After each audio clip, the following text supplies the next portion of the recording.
Hello, good evening students. स्वागत है आपका एक बार फिर हमारे यूट्यूब चैनल में। आज एक नई इन्फॉर्मेशन के साथ, जैसे कि आपको पता चल ही गया होगा, मेरिट लिस्ट अपलोड हो गई है। कौन सी मेरिट लिस्ट? जो काउंसलिंग का फर्स्ट राउंड होने वाला है उसकी मेरिट लिस्ट। क्या था इस मेरिट लिस्ट में या इससे आपको क्या करना है उस पर डिस्कशन होगा। सो थिंग इज कि ये जो मेरिट लिस्ट है इसमें कौन से कैंडिडेट होंगे। जैसे आपने एग्जाम दिया, आपके पास सारे रैंक निकल के आई, तो उस रैंक में सारे स्टूडेंट जितने जितने भी एग्जाम में बैठे हुए थे, जिनने भी पेपर दिया, उन सबके नाम थे। बट इस मेरिट लिस्ट में किसके नाम होंगे? जिनने काउंसलिंग के लिए रजिस्टर किया है। जैसे मैं बोलूं कि सारे बच्चे जिनके अच्छे अच्छे नंबर आए थे उनके कुछ फ्यूचर प्लान्स चेंज हो गए होंगे।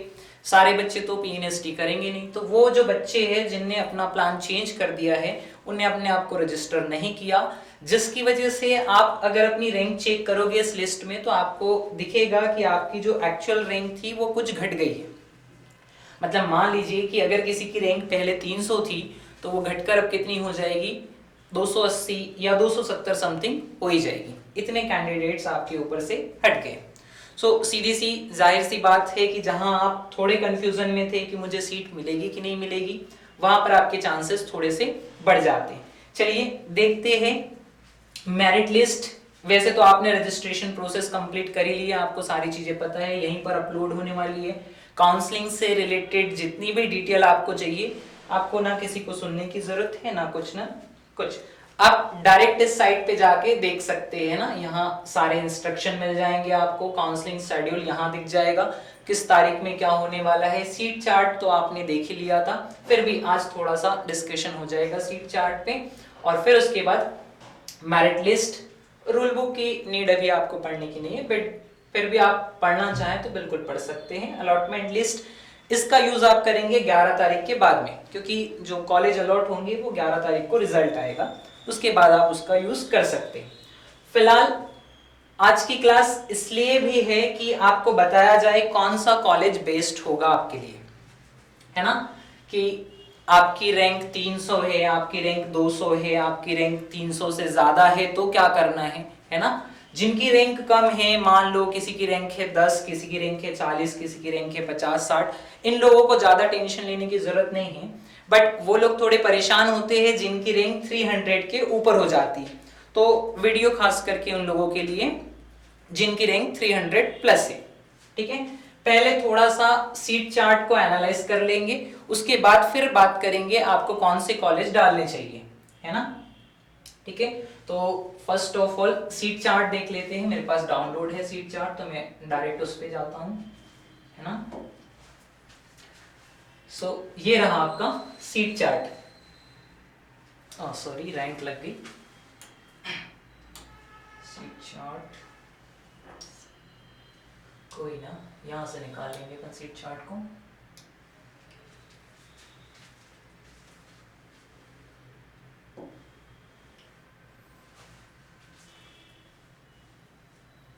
Okay, so this one is the seat chart.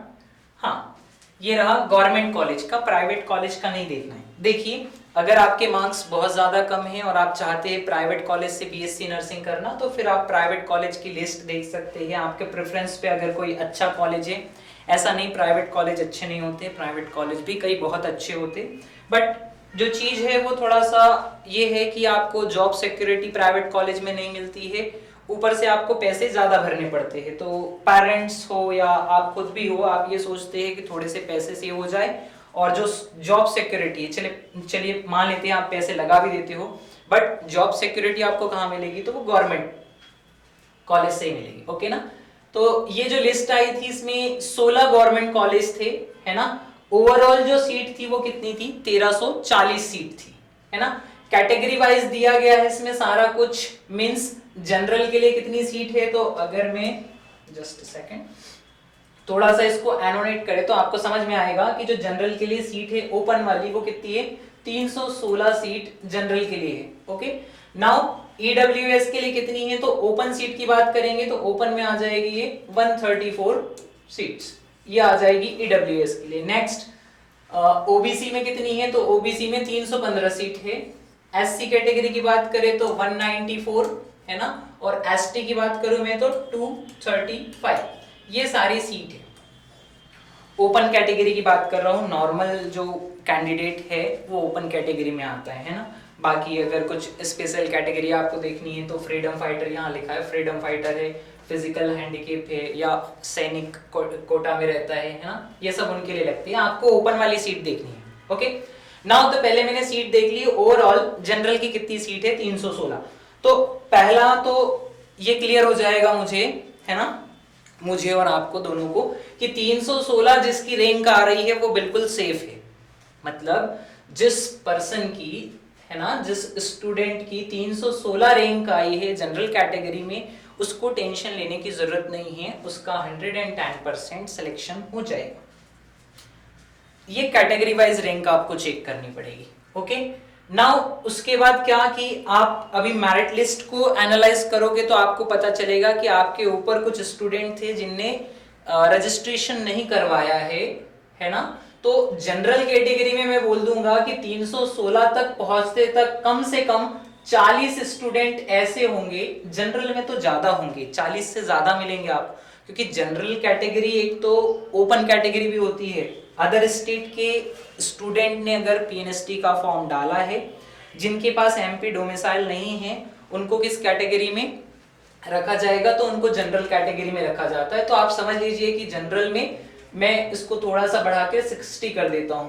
It means general में आपकी रैंक कितनी आ रही है? 360 रैंक आ रही है, तब भी आपको डरने की जरूरत नहीं, आपका सिलेक्शन इजीली हो जाएगा। आपको कोई ना कोई कॉलेज इसमें से अलॉट हो जाएगा, क्योंकि ये जो 60 स्टूडेंट है, 60 कैंडिडेट है आपके ऊपर रैंक वाले, उनमें से कुछ ने रजिस्ट्रेशन नहीं करवाया है, और कुछ स्टूडेंट ऐसे हैं जो एमपी के नहीं है, है ना, अदर स्टेट के हैं, तो उनके लिए स्टेट गवर्नमेंट कॉलेज में, है ना, गवर्नमेंट कॉलेज में कोई प्लेस नहीं है। ओके, वो प्राइवेट बीएससी कर सकते हैं, बट यहाँ गवर्नमेंट में उनके लिए कोई कोटा नहीं है। ठीक है, सेम ईडब्ल्यूएस की कहानी है, उस पर ज्यादा डिस्कशन नहीं, आप जानते हैं। नाउ फिर ओबीसी की बात करें तो ओबीसी में भी यही कहानी है। अगर मैं यहाँ 60 बोल रहा हूं तो मैं यहाँ पे बोल दूंगा कितना? 50, है ना। ये एग्जैक्ट डेटा नहीं है, बट अगर आप काउंट करोगे ओबीसी सीट अपने ऊपर से तो आपको पता चलेगा 40 से 50 कैंडिडेट जो आपके पहले थे उनने रजिस्ट्रेशन नहीं करवाया है, जिसकी वजह से वो फर्स्ट राउंड में पार्टिसिपेट नहीं कर सकते। पार्टिसिपेट नहीं कर पाएंगे मतलब आपके लिए वो सीट खाली हो चुकी है।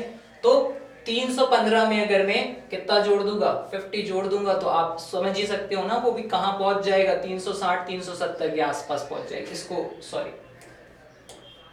370 कर लेना, है ना, मोटा मोटा सा थोड़ा हिसाब ले ले तो 370 हो जाएगा। सेम थिंग ये भी आ जाएगी, है ना। इसको मैं बोल देता हूं 365 तक के। तो अगर आपकी रैंक कितनी आ रही है? 365 या 370 तक आ रही है, तो आपको भी डरने की जरूरत नहीं है, आपको भी इजीली कॉलेज अलॉट हो जाएगा।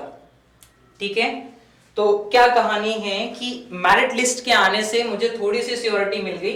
वैसे तो पहले आप जानते हैं कि जो पिछले साल चल रहा था या उसके भी पहले चल रहा था, उसमें सीट काफी ज्यादा थी, 1800 से 1900 सीट थी समथिंग।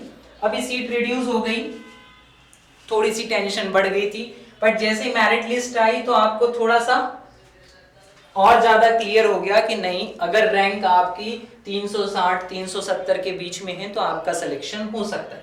खास करके ये बात जनरल और ओबीसी वालों के लिए कि आपकी रैंक अगर 360 तक भी है तो भी आपके सिलेक्शन के चांसेस है कि आपको कोई ना कोई कॉलेज अलॉट हो जाएगा। ठीक है, अब अदर कैटेगरी में बात करें तो एससी के लिए 194 है ना। इसमें भी कुछ स्टूडेंट ने रजिस्ट्रेशन नहीं करवाया है, तो आप बोल सकते हैं कि मैं 20 कैंडिडेट और ऐड कर दूं, तो ये जो एससी वाली रैंक है ये बढ़कर चले जाएगी कहां तक? 220 तक, है ना। 220 समथिंग इसमें आ जाएगा, और उसमें भी आप 20 कैंडिडेट जोड़ दो तो 240 तक के वो भी ले लेगा।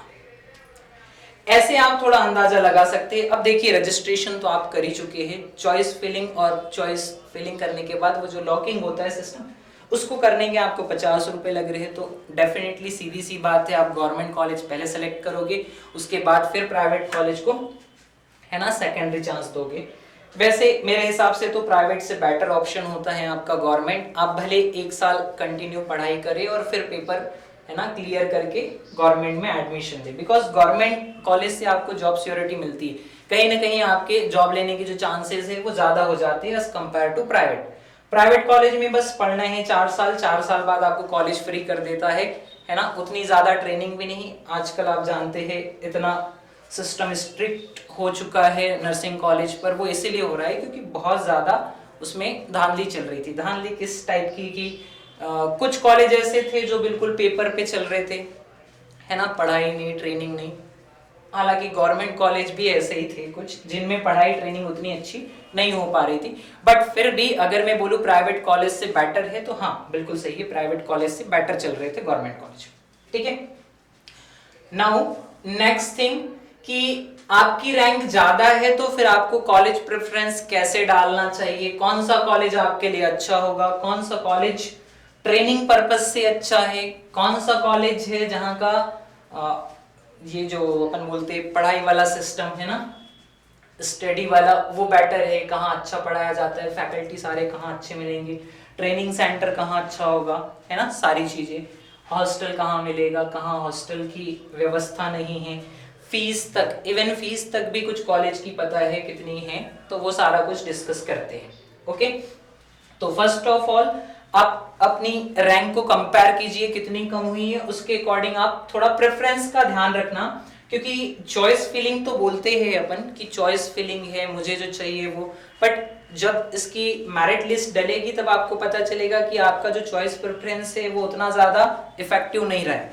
मींस जिनकी रैंक कम है, 150 है, 150 के आसपास तक रैंक वाले, उनको तो प्रेफरेंस का मिल जाएगा, बट 150 के बाद जिनने प्रेफरेंस या फर्स्ट प्रायोरिटी डाला है 150-200 वाले, उनको थोड़ा मुश्किल है कि उनको फर्स्ट प्रायोरिटी मिले, हो सकता है उनको सेकंड थर्ड या फोर्थ प्रायोरिटी तक चले जाए, ऐसा होता है।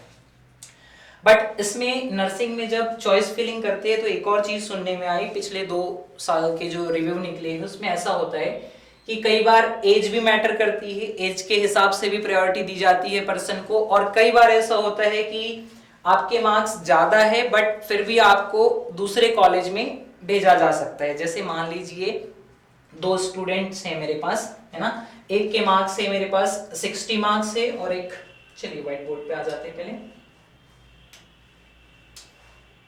यहाँ थोड़ा सही रहेगा। ओके, नाउ मेरे पास 2 स्टूडेंट है, फर्स्ट स्टूडेंट है जिसके मार्क्स 60 है ना, और इसकी रैंक मान लीजिए कितनी है, 50 मान लेते हैं, और दूसरा स्टूडेंट है, स्टूडेंट फर्स्ट बोल देते हैं इसको, स्टूडेंट सेकंड, इसके मार्क्स है कितने 58 और इसकी रैंक बोल देते हैं कितनी 120 है। तो कई बार क्या होता है चॉइस प्रेफरेंस ऐसा हो जाता है कि ये जो 60 वाला है इसने फर्स्ट पर डाल के रखा है, मान लीजिए कोई भोपाल का कॉलेज डाल कर रखा है ना, और इसने थर्ड प्रेफरेंस पे डाल के रखा है भोपाल, तो इसका फर्स्ट प्रेफरेंस कैंसिल करके वो थर्ड वाले को भोपाल पहुंचा देते हैं और इनका जो थर्ड प्रेफरेंस रहेगा वहां पर इनको पहुंचा दिया जाएगा। ऐसा होता है, मींस आप उनको ये नहीं बोल सकते कि मेरे मार्क्स ज्यादा है मुझे ये कॉलेज ही मिलना चाहिए था, उनके हिसाब से प्रेफरेंस चलता है कि आपके मार्क्स ज्यादा है फिर भी आपको कई बार वो क्या करता है आउट ऑफ कॉलेज भेज देता है, मतलब आपके आउट ऑफ एरिया जो आपने प्रायोरिटी से बाहर डाले होंगे आखिरी में डालते हैं ना। जैसे मैं बोलूँ कि आप एक ही कॉलेज डालो, पॉसिबल ही नहीं है, आप तो चाहेंगे ज्यादा से ज्यादा कॉलेज डाले, और जब आप ज्यादा से ज्यादा कॉलेज डालते हो तो उसके पास ऑप्शन है, जरूरी नहीं कि वो आपको पहले में भिजवाए, वो आपको किसी भी कॉलेज में डाल सकता है, ये पावर उसके पास है। ओके, तो कई बार ऐसा हो जाता है कि आपने प्रायोरिटी चूज करके रखी है फर्स्ट सेकंड पर, वो आपको फर्स्ट सेकंड में भेज ही नहीं रहा है, वो आपको लास्ट वाली प्रायोरिटी पे भेज रहा है, जैसे 5वीं 6वीं 7वीं प्रायोरिटी पे दे रहा है। तो आपने इतने सारे प्रेफरेंस चूज किए तो किसी भी कॉलेज को आपको अलॉट करा सकता है ना, थोड़ी चीजें किस्मत पे भी डाल देते हैं अपन। ठीक, नाउ एनालाइज क्या करना है आपको, थोड़ा कॉलेज के बारे में अगर इंफॉर्मेशन चाहिए तो 2 टाइप के कॉलेज पहले चलते थे, अभी तो हालांकि डीएमई डीएचएस सारा कुछ एक कर दिया है, तो ना मैं डीएमई का नाम ले रहा हूं ना डीएचएस, बट आप इस तरीके से देखोगे तो आपको पता चलेगा एक ऑटोनोमस कॉलेज होता था जिसको मैं बोलता हूं सेमी गवर्नमेंट, आपको जल्दी समझ में आएगा। ओके, और एक होता है गवर्नमेंट। अभी तो सब कुछ सेम कर दिया है, और इवन अभी तक फीस भी नहीं पता चली है आपको किसी कॉलेज की। प्रीवियस ईयर का तो डेटा मैं आपको दे दूंगा, उसके पहले का भी जो था वो आपको सारा कुछ बता दूंगा। बट अभी तक कॉलेज की जो फीस लिस्ट है, फी लिस्ट जिसको बोलते हैं, फीस स्ट्रक्चर, वो नहीं आया है ना। आप अभी कमिटमेंट नहीं कर सकते कि इसकी फीस इतनी, बट जो पिछले साल था उसके हिसाब से जो सेमी गवर्नमेंट कॉलेज होते हैं इनकी फीस 35,000 समथिंग होती है ना। किसी की 32,000 होती है, किसी की 35 होती है, किसी की 37,000 होती है, जबकि गवर्नमेंट कॉलेज में आपको जीरो फीस लगती है ना। इधर आपको हाफ फीस भरना पड़ता है और इधर कितनी देना पड़ेगा आपको, जीरो फीस। ओके, ये फीस होती है। ट्रेनिंग के मामले में अगर मैं बोलूं कि ट्रेनिंग बेस्ड कहां मिलती है आपको, तो गवर्नमेंट से बेटर ये जो सेमी गवर्नमेंट कॉलेज होते हैं, जनरली जो सेमी गवर्नमेंट ऑटोनोमस कॉलेज है ये मेडिकल कॉलेज होते हैं। नाउ आप समझिए, एक बीएससी नर्सिंग कॉलेज है, जीएनएम या बीएससी नर्सिंग वाला, और एक मेडिकल कॉलेज है। आप थोड़ा चीजों पर फोकस करें तो आपको समझ में आएगा। मेडिकल कॉलेज में जो इक्विपमेंट रहेंगे, जो ट्रेनिंग देने वाले रहेंगे, वो सारी चीजें आपको ज्यादा मिलेगी। समझ रहे कि आप ट्रेनिंग जिनके साथ कर रहे हो वो भी एक्सपीरियंस्ड लोग रहेंगे, है ना। आपके जो सीनियर रहेंगे वो एमबीबीएस वाले रहेंगे, मेडिकल स्टूडेंट रहेंगे, फैकल्टी भी ओवर रहेंगे, है ना, मतलब जिनका नॉलेज बहुत ज्यादा होगा। और गवर्नमेंट में आपको इस चीज की कमी महसूस होगी। जैसे आप गवर्नमेंट में एडमिशन ले लेते हो, पढ़ाने का तो ठीक है, ये भी अच्छा पढ़ाएंगे, वो भी अच्छा पढ़ाएंगे, बट ट्रेनिंग पर्पस से आपको जो ज्यादा प्रायोरिटी देनी चाहिए ट्रेनिंग के लिए, वो सेमी गवर्नमेंट है। समझ रहे, मतलब अगर मैं आपकी जगह होता तो मैं गवर्नमेंट की जगह सेमी गवर्नमेंट कॉलेज को चूज करता, बिकॉज जो आपको 4 साल के बाद आपका प्रोफेशन बनने वाला है, नर्स बनने वाले हो आप, वो ट्रेनिंग पर बेस्ड रहेगा कि आपकी ट्रेनिंग कितनी अच्छी हुई है ना। सो प्रेफरेंस इसको देना चाहिए। हाँ, कुछ लोग देखते हैं कि इसमें फीस लग रही है, ठीक है, अगर आप चाहते हैं आपकी फीस रिड्यूस हो जाए तो फिर आप गवर्नमेंट चूज कर सकते हैं। अभी कुछ लोग ऐसे भी सोचते हैं कि ठीक है, मुझे क्या करना है, सेमी गवर्नमेंट मिल जाए या गवर्नमेंट मिल जाए, कोई सा भी मिल जाए, एक ही बात होगी। हाँ, आप ऐसे भी सोच सकते हैं, वो फिर जिसको जहां जैसे प्रेफर करना है जा सकता है। बट सेमी गवर्नमेंट में ट्रेनिंग के लिए ये बहुत अच्छा रहता है ना। तो एक पॉइंट तो आप लिख ही सकते हैं यहाँ पे, ट्रेनिंग बेस्ड होती है इधर पर, और इधर ट्रेनिंग के मामले में थोड़ा सा कम मिलेगा आपको। उतने इक्विपमेंट ही नहीं मिल पाएंगे यहाँ पे, उतनी सर्विस ही नहीं मिल पाएगी जिससे आप बहुत ज्यादा सीख पाओ, ठीक है। फिर नेक्स्ट ये चीजें कि जैसे फॉर एग्जांपल मैं बोल दूं, लिस्ट में 1-2 कॉलेज और देख लेते हैं अपन, उसके बाद फिर बात करते हैं। जैसे फॉर एग्जांपल यहाँ पर देख लीजिए आप, मैं आपको यहीं पर दिखा देता हूँ कौन कौन से कॉलेज हैं। ओके, सो ये जिसमें 210 इंदौर का कॉलेज हो गया है ना, 120 सीट है, ये रीवा का कॉलेज, जीएमसी भोपाल हो गया है, नाउ ये ग्वालियर का जे हॉस्पिटल वाला ग्वालियर हो गया, और लास्ट वाला जबलपुर।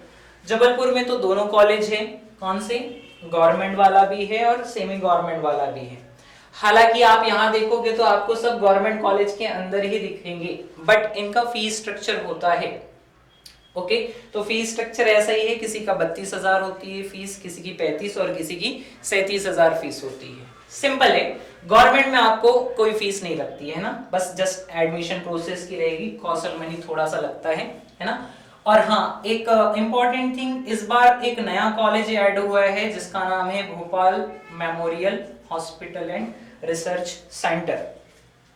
ये सेंट्रल गवर्नमेंट कॉलेज हुआ करता था जिसमें बीएससी नर्सिंग में पहले नीट के थ्रू एडमिशन होते थे, बट इस बार से क्या हुआ है, उसको पीएनएसटी में डाल दिया है। मींस इसमें पहले जो एडमिशन होते थे वो नीट के थ्रू होते थे, और इसको आप कैसे कंसीडर करोगे, तो ये as a government college consider होगा, बिकॉज इसमें फीस नहीं लगती है, कुछ 1,000 समथिंग फीस रहती है इसकी, और एडमिशन फीस वगैरह मिला के 7-8 हजार रुपए वो होता है बस। हाँ, हॉस्टल का अगर आप बोलोगे तो हॉस्टल के चार्जेस उसके ज्यादा है, समथिंग 80-90 हजार के आसपास आपको हॉस्टल चार्ज मिल जाएगा। अगर आप टोटल ऐड करोगे तो हॉस्टल का चार्ज अलग से रहता है, या फिर आप पीजी करके रह सकते हैं। बाकी फीस वगैरह उसमें उतनी ज्यादा नहीं है, तो आप उसको भी गवर्नमेंट कंसीडर कर सकते हैं।